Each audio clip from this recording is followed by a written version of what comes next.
तीन बहनों की लालची भाभी। करिश्मा, रेशमा और मनीषा तीन बहनें हैं। उनका एक भाई भी है, मयंक। मयंक अपनी बहनों को बहुत प्यार करता है, लेकिन मयंक की पत्नी सविता इस मामले में मयंक से बिल्कुल ही अलग है। वो अपनी ननदों का जितना बुरा कर सकती है उतना बुरा करती ही रहती है और अपनी ननदों पर हुक्म भी चलाती है। करिश्मा, करिश्मा, तुमने अभी तक नाश्ता नहीं बनाया? तुम्हारे भैया को ऑफिस जाने में देर हो रही है। हाँ भाभी, बस अभी बनाती हूँ। करिश्मा, तुम ये ढीलापन छोड़ दो। कल को पराये घर जाना है। वहाँ अगर तुम इस तरह से काम करोगी तो लोग क्या कहेंगे कि माँ ने और भाभी ने कुछ सिखाया नहीं। और तुम्हारी दोनों बहनें कहाँ है? रेशमा मार्केट गई है और मनीषा सो रही है। क्या? सुबह के 8 बज रहे हैं और ये महारानी अभी भी सो रही है? ये कहते हुए सविता अपनी सास दुर्गा देवी के पास जाती है। माँ जी, देख रही हो अपनी बेटियों के तौर तरीके? क्या हुआ बहू, सुबह सुबह क्या कर दिया मेरी बेटियों ने? अरे एक तो अभी अभी उठकर किचन में गई है, दूसरी सुबह सुबह बाहर चली गई और तीसरी अभी तक सो रही है। क्या करूं मैं इन तीनों का? मैं तो परेशान हो गई हूँ। जा जाकर उठा उसे और रेशमा से मैं बात करती हूँ। सविता सीधा मनीषा के कमरे में जाती है और उससे कहती है, महारानी जल्दी उठो, सूरज सर पर आ गया है। भाभी थोड़ी देर और सोने दो ना, मैं रात को लेट सोई थी। वो क्या ना, यूनिट टेस्ट चल रहे हैं। शराफत से उठती है या नहीं, या फिर पानी की भरी बाल्टी डालूं तेरे ऊपर? नहीं भाभी, मुझे बिस्तर में नहीं नहाना, उठती हूँ मैं। मनीषा जल्दी से उठकर बाथरूम में चली जाती है। सभी आराम से बैठकर नाश्ता कर रहे होते कि तभी रेशमा बाजार से हाथ में सामान लिए आ जाती है। रेशमा को देखते ही सविता उस पर बरस पड़ती है। लो, आ गई महारानी। ऐसा भी क्या सामान लाना था जो सुबह आंख मलते ही बाजार की तरफ रवाना हो गई? भाभी, कल आप ही तो चीख रही थी कि घर का सारा सामान मुझे ही लाना पड़ता है, घर में किसी को भी किसी काम से कोई लेना देना नहीं है। अब मैं बाजार जाकर सामान ले आई तो आपको इस बात से भी तकलीफ हो रही है? देख रही हो माँ जी, अपनी बेटी की जुबान कैंची से भी तेज चलती है। और मयंक, आप तो कुछ कहेंगे नहीं अपनी लाडली बहन को? रेशमा, अपनी भाभी से ऐसे बात नहीं करते। चलो माफी मांगो। भैया, मैं क्यों माफी मांगू? आप भाभी से बोलिए ना कि हम पर कम हुक्म चलाया करे। हम इस घर की बेटियां हैं और आपकी पत्नी की ननद है, नौकरानी नहीं। लो कर लो बात। इनकी भलाई के लिए कुछ भी बोलो तो इन्हें बुरा लग जाता है। इस घर में यही इज्जत है मेरी। देख लो माँ जी, आपकी बेटी किस लहजे में मुझसे बात कर रही है। सविता वहाँ से चली जाती है। मयंक को बहुत गुस्सा आता है, वो भी वहाँ से चला जाता है। फिर करिश्मा रेशमा को समझाती है, रेशमा, तुम्हें भाभी से माफी मांग लेनी चाहिए थी ना। लेकिन दीदी, मैंने कुछ किया ही नहीं, तो मैं माफी क्यों मांगू? हाँ करिश्मा दीदी, रेशमा दीदी जैसे ही घर में आई भाभी ही उन पर चिल्ला रही थी। हाँ, मैं मानती हूँ कि गलती भाभी की थी। मैं तो इसलिए बोल रही हूँ कि भाभी ने माँ को तो पूरी तरह अपने वश में कर लिया है। वो हमारी बात सुनती ही नहीं। मयंक भैया हमारे लिए हमेशा खड़े रहते हैं, इसलिए उनकी बात का मान तो तुम्हें रखना चाहिए था ना।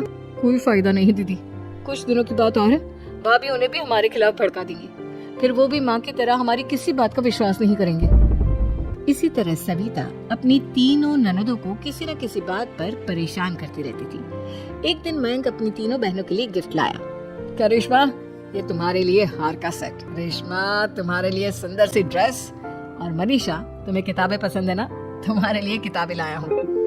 थैंक यू भैया। थैंक यू भैया। थैंक यू भैया। करिश्मा, तुम्हारा नेकलेस कितना सुंदर है, ये भैया कहाँ से ले आए होंगे? मैंने भैया को 3 दिन पहले फोन पर ये डिजाइन दिखाया था और आज भैया ये ले आए। सविता तो अपनी ननदों के गिफ्ट्स देखकर जल गई और करिश्मा का नेकलेस तो उसे भी बहुत पसंद आया था। अपनी बहनों के लिए कितना अच्छा नेकलेस लेकर आए हैं, मुझे कभी कोई गिफ्ट नहीं दिया। मैं आज ही ये हार चुरा लूंगी। रात में सविता करिश्मा का हार चुरा लेती है और इसी तरह उसे अपनी ननदों की जो भी चीज अच्छी लगती वो उसे मांगती नहीं, बल्कि रात के अंधेरे में चुरा लेती। इसी तरह दिन बीतते गए और सविता ने मयंक के दिल में भी उसकी बहनों के लिए नफरत पैदा कर दी। एक दिन मयंक ने करिश्मा और रेशमा के लिए रिश्ता देखा और ये बात उसने घर में सबको बताई। माँ, करिश्मा और रेशमा के लिए बहुत अच्छा रिश्ता आया है, वो लोग कल इन्हें देखने आ रहे हैं। आप और सविता मिलकर सारी तैयारी कर लेना। ये सुनकर करिश्मा और रेशमा खुश हो जाती हैं, लेकिन सविता सोचती है, अगर इन दोनों बहनों की शादी हो गई तो घर और बाहर का काम कौन करेगा? मनीषा तो एक नंबर की कामचोर है, उससे तो किसी बात की उम्मीद लगाना ही बेकार है। मुझे इस शादी को रोकना होगा। अगले दिन सभी लड़के वालों के स्वागत की तैयारी करने में लगे होते हैं। तभी मयंक अपनी बहनों से आकर कहता है, तैयार हो गई तुम दोनों? देखो दोनों लड़के बहुत अच्छे हैं, मैं कोई कसर नहीं छोड़ना चाहता, इसलिए तुम उनके सामने अच्छे से बिहेव करना और अपनी भाभी से लड़ने मत लग जाना। करिश्मा, तुम वो नेकलेस पहन लो ना जो मैं तुम्हारे लिए लाया था। भैया मैं बहुत देर से वो नेकलेस ढूंढ रही हूँ, लेकिन मुझे मिल ही नहीं रहा। क्या तुमने नेकलेस खो दिया? तुम्हें पता भी है वो कितना महंगा था? तुम कोई काम ढंग से नहीं कर सकती। मयंक गुस्से में वहां से चला जाता है।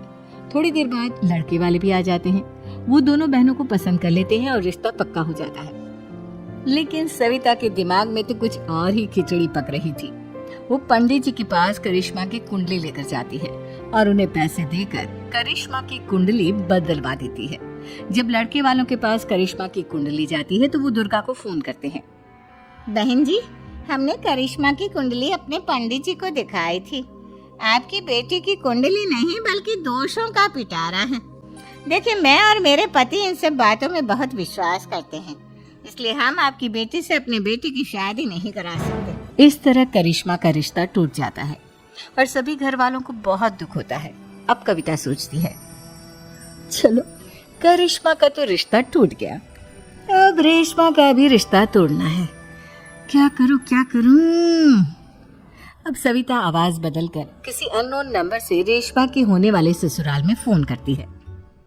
हेलो, मैं कौन हूँ कौन नहीं ये आपके लिए जानना जरूरी नहीं, बस इतना सुन लो कि रेशमा का 2 साल से किसी के साथ अफेयर चल रहा है। बस रेशमा का रिश्ता तोड़वाने के लिए सविता का इतना कहना काफी था।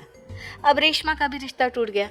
मयंक और दुर्गा देवी ने रेशमा को खूब खरी खोटी सुनाई और उससे बार बार उस लड़के के बारे में पूछने लगे। आप दोनों मुझे क्यों परेशान कर रहे हो?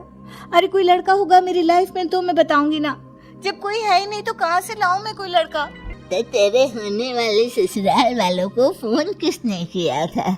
माँ मैं नहीं जानती किसने फोन किया था, मैं सच कह रही हूँ। मैं तो पहले ही कह रही थी इसकी लगाम खींच कर रखो, लेकिन मेरी सुनता ही कौन है। आप चुप रहिए भाभी, ये सब आपका ही किया धरा है। अब तीनों बहनों को विश्वास हो जाता है कि ये सब उनकी भाभी ही कर रही है। तीनों बहनें अपनी भाभी को सबक सिखाने के लिए एक वकील कर लेती है और घर में हिस्सा मांगना। देखो भैया, माँ बाप की जायदाद में जितना बेटों का हक होता है उतना ही बेटियों का, इसलिए इस घर के 4 हिस्से होंगे और हमें अपना हिस्सा चाहिए। मैंने तुम्हारे लिए क्या क्या नहीं किया और तुम इस घर में हिस्सा मांग रही हो? भैया, आप और माँ हम बहनों की कोई बात नहीं सुनते हो और भाभी हमारी शादी नहीं होने देगी, क्योंकि उन्हें लगता है कि आप हमारी शादी में ज्यादा पैसा लगाओगे और उन्हें हम जैसी फ्री की नौकरानी कहाँ मिलेगी। तो हम भाभी के साथ तो रह नहीं सकते, हम बहनों को अपना हिस्सा चाहिए। अरे तुम्हें शर्म आनी चाहिए अपने भाभी पर ऐसा इल्जाम लगाते हैं। वो तुम्हारे बारे में कितना सोचती है। हाँ माँ, भाभी हमारे बारे में बहुत सोचती है, दिन रात बस यही सोचती रहती है कि किस तरह से अपनी तीनों ननदों को परेशान करूं, और कभी मुझे पढ़ने भी नहीं देती। दोनों बहनों का रिश्ता भी तो इन्होंने ही तोड़वाया है और रात में हमारे कमरे में आकर हमारी चीजें भी चुराती हैं। इसी तरह सविता की तीनों ननदें अपनी बात पर अड़ी रही।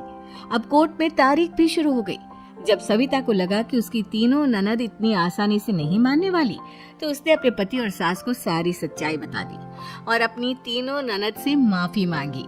मयंक और दुर्गा को भी अपनी गलती का एहसास हो गया। अब सविता खुद करिश्मा और रेशमा के लिए अच्छा रिश्ता ढूंढती है और उनकी शादी करवाती है।